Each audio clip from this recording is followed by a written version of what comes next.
Spanning the continents of Europe and Asia, the Russian Federation is bordered by Norway, Finland, Estonia, Latvia, Belarus, Ukraine, Georgia, Azerbaijan, Kazakhstan, Mongolia, and China. At nearly twice the size of the United States, it's the largest country on the planet. Russia is so big, it covers 11 time zones.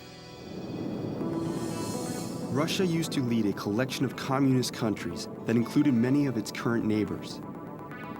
This collection was called the Union of Soviet Socialist Republics, or USSR. The city of Moscow was the capital of the USSR and the ultimate symbol of communist power. But after struggling with economic and political problems for years, the USSR collapsed in 1991.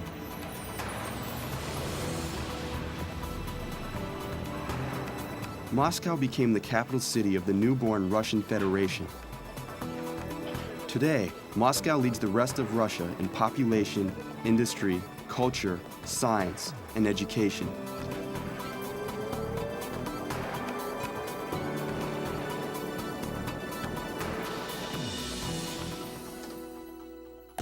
Under communism, the factories and machines that produced the country's goods were owned by the government.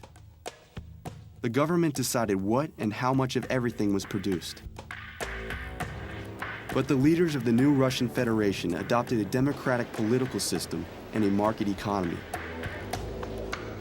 A market economy is not controlled by a central authority. Capitalism works on a market economy.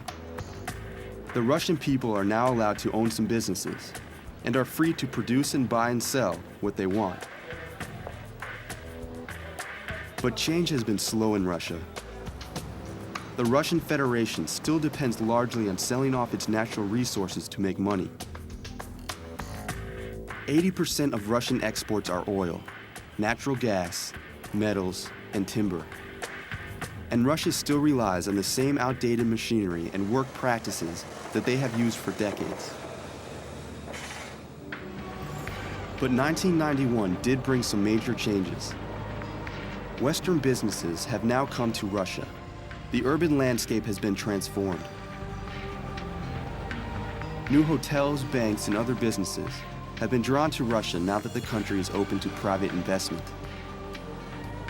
Russians can now buy many of the things people in the West take for granted. The religious landscape has changed as well. Under communism, religion was discouraged. But now people can express their beliefs more freely, and religion is becoming more widespread. Today, Russia has about 60 million members of the Russian Orthodox Church, as well as followers of Islam, Buddhism, Judaism, and other religions. More changes are likely if Russia can keep up its recent economic growth and political reforms. But for now, the most important things to the new Russia are the same things that were important to the old one. Its workers, its factories, and its traditions.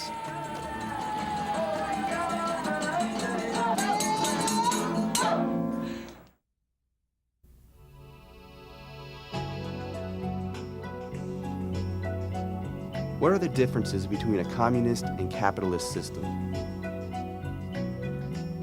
What has changed since Russia became a market economy? What has stayed the same?